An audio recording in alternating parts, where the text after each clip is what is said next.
네, 지난 시간에 우리가 디퍼런스 이퀘이션을 가지고 우리가 토탈 솔루션을 구하는 예제를 봤었죠. 예제를 봐서 최종적으로 얻은 해를 가지고 우리가 파티큘러 솔루션과 컴플리멘터리 솔루션에 대해서 구하는 방법들을 실제 예에서 확인을 했습니다. 그리고 그러면 그 다음 나오는 내용에 이어서 제로 인풋과 제로 스테이트 리스폰스라는 값들이 나오게 되는데요. 이거를 실제로 얘도 동일한 예제 4.2를 우리가 이용해서 그 다음 예제 4.24에서 그런 예제들이 또 나오게 되는데요. 그 내용에 대해서 간단하게 언급하고요. 넘어가도록 하겠습니다. 그래서 제로 인풋 또는 제로 스테이트 리스폰스라는 말을 쓰고요. 우리가 YN을 앞에서는 파티큘러 솔루션과 컴플리멘터리 솔루션 두 가지의 합으로 표현을 했었는데요. 여기 예에서도 보이죠? 그렇게 표현을 했었는데 여기서는 제로 인풋 솔루션이라고 하고요. 그래서 ZI라고 하고 그 다음에 Y의 ZS 제로 스테이트 리스폰스라고 하는 두 개의 시그널로 표현하는 방법입니다. 그래서 여기서 YZI를 우리가 제로 인풋 리스폰스라고 하고요. 이때는 우리가 XN을 0으로 놓고요. 이 값을 구해주고요. 제로 스테이트 리스폰스의 경우에는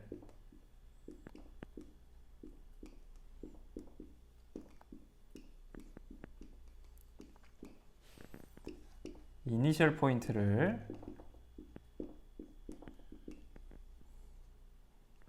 컨디션을 그걸 제로로 놓고 우리가 풀어서 나오는 결과들을 표현합니다. 그래서 그 두 개의 합으로 토탈 솔루션을 역시 표현할 수가 있게 되고요. 이런 내용이 있다 정도로 알고 넘어가시면 될 것 같습니다. 그리고 또 한 가지는 여러분들 클래시피케이션을 우리 길이에 따라서 할 수 있는데요. 길이에 따라서 시스템을 분류할 수 있는데요. 어떤 길이냐면 임펄스 리스폰스의 길이죠. 임펄스 리스폰스가 무한대이냐 아니면 어떤 유한한 길이를 가지느냐에 따라서 우리가 분류를 할 수가 있습니다. 그래서 첫 번째는 유한한 길이를 가지는 임펄스 리스폰스를 가리켜서 우리가 finite length impulse response라고 합니다. 그래서 FIR이라고 표현을 하고요. 그래서 HN은 우리가 유한한 길이를 가지는 유한한 길이를 가질 때 HN이 유한한 길이를 가질 때 우리가 FIR이라는 표현을 합니다. 그 시스템이 FIR이다 라고 표현을 합니다. 그래서 어떤 HN이 어떤 N1보다 작을 때 또는 N값이 large N2보다 클 때 그리고 당연히 N1은 N2보다는 작아야겠죠. N2보다는 작을 때 나머지 구간에서 0이고 어떤 특정한 구간 N1에서부터 N2까지 구간에서만 HN이 값을 가지는 것이죠. 그렇게 되면 결과적으로 인풋 아웃풋 관계는 이 유한한 임펄스 리스폰스의 길이 때문에 N1에서부터 N2까지만 우리가 컨볼루션에 썸을 해주면 되는 거죠. 컨볼루션 연산해서 썸을 해주면 됩니다. N-K 이렇게 나오겠죠. H의 K가 마이너스 무한대에서부터 무한대까지 모두 존재하는 것이 아니라 N1에서부터 N2까지 존재하기 때문에 우리가 이렇게 표현을 할 수가 있겠죠. 네, 이거를 우리가 FIR이라고 얘기를 합니다. 그거에 반해서 우리가 무한대의 임펄스 리스폰스를 가지고 실제로 컨볼루션을 전체를 다 고려해야 되는 경우를 우리가 FIR이 아니라 Infinite Impulse Response IIR이라고 우리가 표현을 하고요. 그래서 Infinite Impulse Response라고 얘기를 합니다. IIR이라고 표현하고요. HN Impulse Response가 Infinite Length를 가지는 경우에 우리가 IIR 시스템이라는 표현을 쓰게 됩니다. 네, 이렇게 우리가 앞절을 마치고요. 앞에 나오는 예를 마치고요. 4.8절로 가도록 하겠습니다. 이제 4.8절에서는 앞에서 얘기했던 것처럼 우리가 실제로 인버스 시스템을 구하는 일들이 매우 자주 일어나잖아요. 실제로 우리가 해야 될 일들 중에 하나인데 인버스 시스템을 어떻게 구하느냐, 그것이 쉽지가 않았습니다. 타임 도메인에서 우리가 시그널을 임펄스 리스폰스를 가지고 했을 때는 실제로 임펄스 리스폰스하고 어떤 인버스 시스템의 임펄스 리스폰스의 컨볼루션이 결국에는 임펄스가 나오도록 그 인버스 시스템의 임펄스 리스폰스를 우리가 찾아야 되죠. 그게 쉽지가 않습니다. 컨볼루션의 역연산이죠. 그걸 찾아주는 것이 일일이 경우의 수를 따져서 경우마다 그 값을 대입해서 구하는 수밖에 없었는데요. 이제 4.8절에 가면 앞에서 말씀드렸던 것처럼 우리가 주파수 도메인에서 그런 일들을 해결하는 것에 의해서 쉽게 문제를 풀 수가 있게 됩니다. 그래서 4.8절로 가겠습니다. 4.8절에 프리퀀시 도메인에서의 리프레젠테이션을 보겠습니다. 표현 방법을 보겠습니다.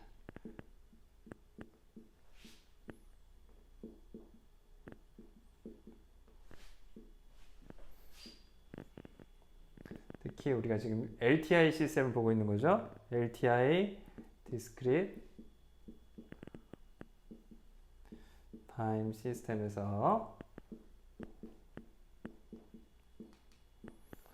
확인해 보도록 하겠습니다. 이때 XN을 우리가 어떤 LTI 시스템, Discrete Time LTI 시스템에다 넣게 되면 우리가 임펄스 리스폰스를 디스크릿 시그널 HN으로 표현할 수가 있게 되고요.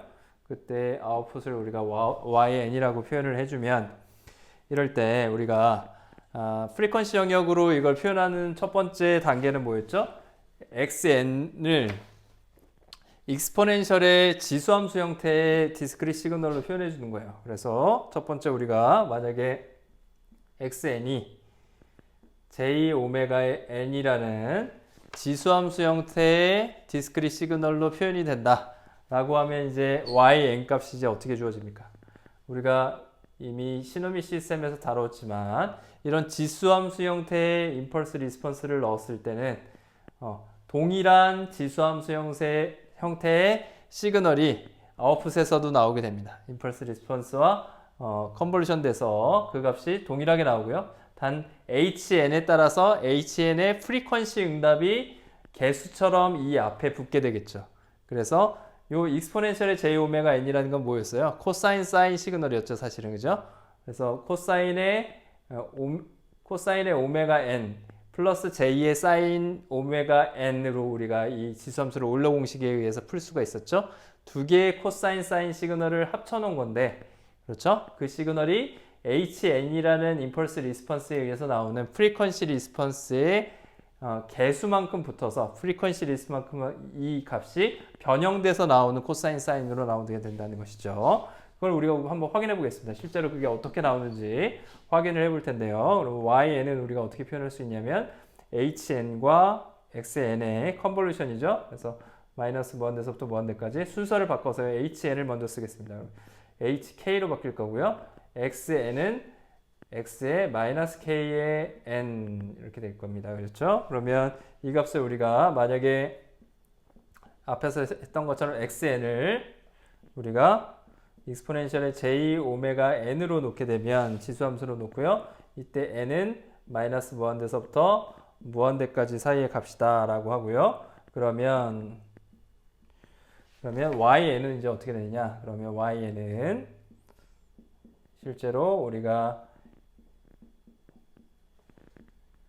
xn-k를 넣어주면 되죠. hk에 n-k를 넣어주면 익스포넨셜 j의 오메가의 n-k 이렇게 될 겁니다. 그렇죠? 이렇게 되고 그리고 이 값은 어떻게 됩니까? 이 값은 결국에는 j 오메가의 n에다가 j 오메가의 마이너스 k 이렇게 주어지겠죠. 그래서 k 인덱스가 있는 부분을 안쪽으로 집어넣어 주고요. 익스포넨셜 j 오메가 n은 밖으로 뺄 수 있겠죠. 그래서 앞에 나오는 부분을 시그마 k의 마이너스 무한대서부터 무한대까지 hk 익스포넨셜의 마이너스 j의 오메가 k k 인덱스로 묶어지는 것을 다 묶고요. 그리고 익스포넨셜의 j 오메가 n 이렇게 뺄 수 있습니다. 결국에 입력 시그널을 익스포넨셜의 j 오메가 n으로 넣었더니 yn이 어떻게 주어진다는 거예요? yn이 결국에는 특정 오메가에 대한 어떤 개수값으로 나오게 된다는 거죠. 오메가 k로 다 k는 전부 다 인덱스로 다 서메이션이 될 테니까 없어질 거고요. 남는 건 오메가에 대한 어떤 개수 함수값이죠. 함수값이죠. 그게 익스포넨셜 j 오메가 n 그대로 형태에다가 앞에 붙는다는 거죠. 얘를 우리가 뭐라고 하느냐? 이 부분을 우리가 프리퀀시 리스폰스라고 하죠. 이 시스템의 프리퀀시 리스폰스다 해서 디스크릿 버전에서 우리가 익스포넨셜의 j 오메가라고 표현을 해줍니다. 익스포넨셜의 j 오메가라고 표현해 주고요. 얘를 우리가 프리퀀시 리스폰스라고 얘기를 합니다. 비교하자면 우리가 컨티뉴어스 타임 시그널에 대한 프레 리스폰스 프레 시리즈를 통해서 프레 시리즈는 아닌 프레 트랜스폼을 통해서 나오는 이 프리퀀시 리스폰스를 어떻게 표현했죠? h의 j 오메가라고 이렇게 표현했죠. 그리고 디스크릿 버전에서는 우리가 익스포넨셜의 j의 우리가 이렇게 표현을 했는데요. 이걸 우리가 익스포넨셜의 j 오메가 이런 형태로 표현을 해주게 됩니다. 자, 그러면 계속해서 여기서 우리가 이 h의 오메가를 어떻게 정의한다고요? 얘를 프리퀀시 리스폰스라고 얘기하고요. h의 익스포넨셜 중요하니까 다시 한번 쓸게요. 정리해서 얘는 n 이퀄 마이너스 무한대서부터 무한대까지 hn의 익스포넨셜의 마이너스 j의 오메가 n 지금 k를 갖다가 n으로 인덱스를 그냥 바꿔줬죠. 예, 그래서 이렇게 우리가 표현할 수가 있습니다. 얘를 뭐라고 하냐면 우리가 프리퀀시 리스폰스다 그렇게 표현합니다. 프리퀀시 리스폰스 얘를 디스크릿 타임 프레 트랜스폼이라고 얘기를 합니다. 뒤에 가면 이게 디스크릿 타임에서의 프레 트랜스폼하고 동일하다는 것을 우리가 확인할 수가 있게 되고요. 자, 그러면 이 익스포넨셜의 j 오메가 n이라는 건 결국에 뭐예요? 얘는 시스템의 아이겐 펑션이 되겠죠. 그 형태가 그대로 유지되잖아요. 시스템에 들어갔을 때 그 아웃풋 시그널도 여전히 익스포넨셜의 j 오메가 n의 형태로 나오고요. 그 앞에 프리퀀시 리스폰스라는 개수만 붙어서 나오게 되죠. 그래서 결국에는 익스포넨셜의 j 오메가 n이라는 건 아이겐 밸류, 아이겐 펑션이 됩니다. 아이겐 밸류가 곱해져서 나오는 아이겐 펑션이고요. 이 프리퀀시 리스폰스가 아이겐 밸류가 되겠죠. 그 아이겐 펑션에 해당되는 아이겐 밸류가 될 겁니다.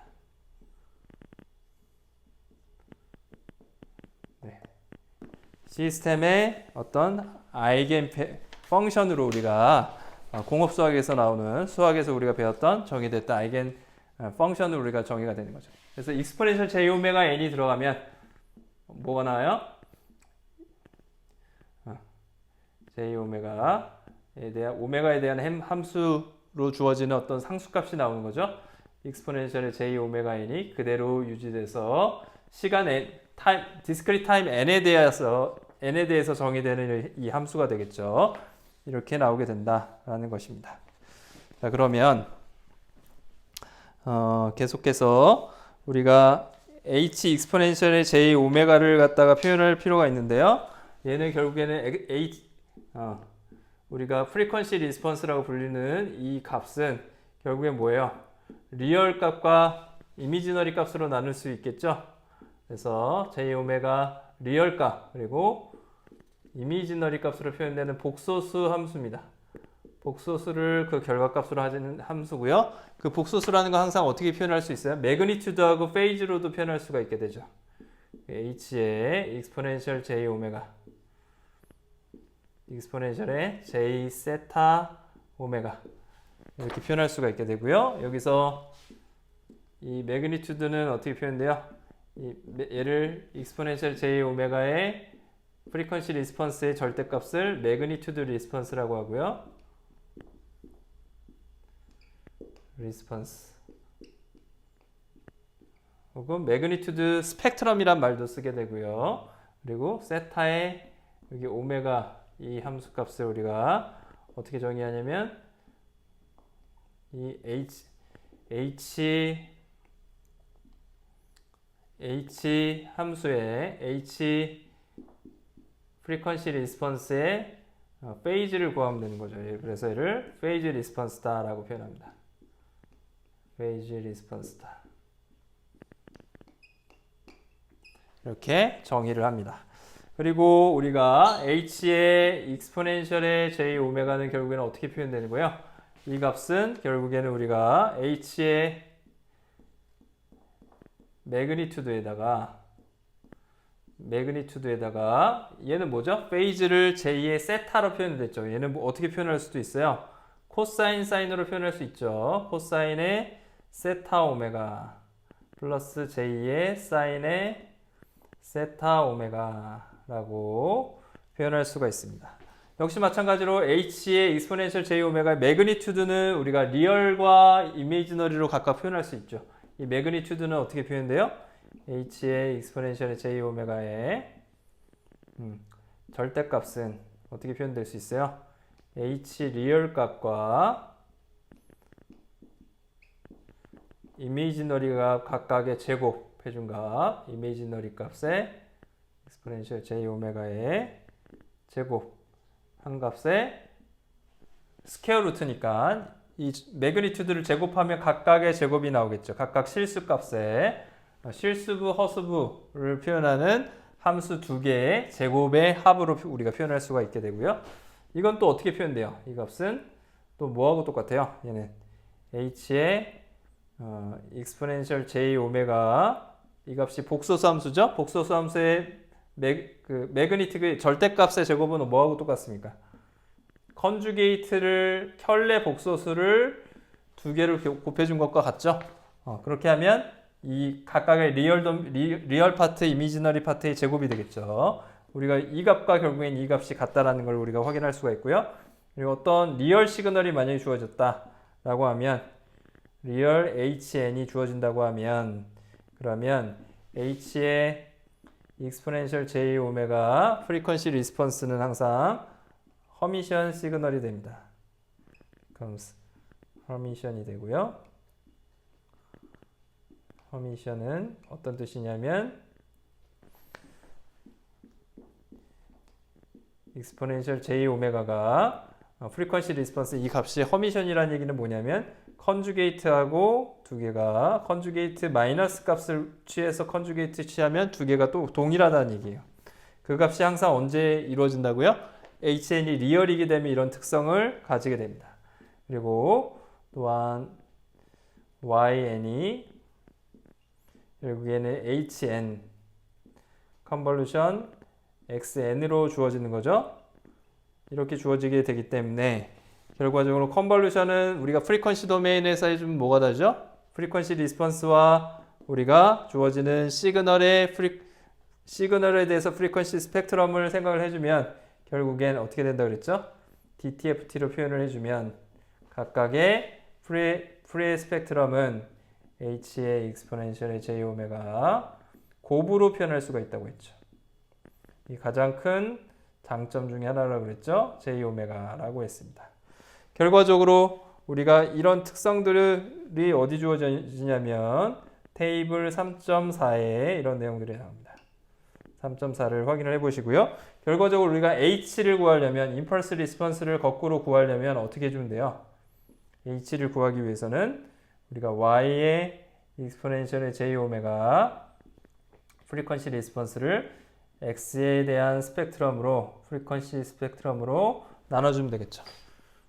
이렇게 해주면 우리가 컨볼루션 대신에 우리가 나누기를 컨볼루션의 역연산을 할 때 나누기 연산으로 이걸 풀 수가 결국엔 있게 되겠죠. 네, 여기까지가 우리가 봤던 4.8 프리퀀시 도메인 표현 방법이 되겠습니다. 그래서 여기까지가 이제 4장을 다 마쳤고요. 4장에서 나온 내용들이 결국에는 우리가 디스크리트 타임 시그널을 LTI 시스템에서 어떻게 표현하느냐, 디스크리트 타임 시그널 시스템이 LTI 시스템에서 어떻게 표현되고 그 LTI 시스템에서 표현된 것들을 실제로 우리가 어떤 해를 구하거나 아니면 역연산을 통해서 디텍션 할 때 굉장히 어려움이 있지만 프리퀀시 도메인에서 표현을 해주면 우리가 DTFT 뒤에 다시 배우게 될 텐데요. DTFT를 통해서 편하게 계산을 할 수 있는 여러 가지 프리퀀시 도메인의 그런 개념들을 잡을 수가 있다라는 내용이었습니다. 자, 여기까지고요. 여러분 오늘 수고 많으셨습니다. 감사합니다.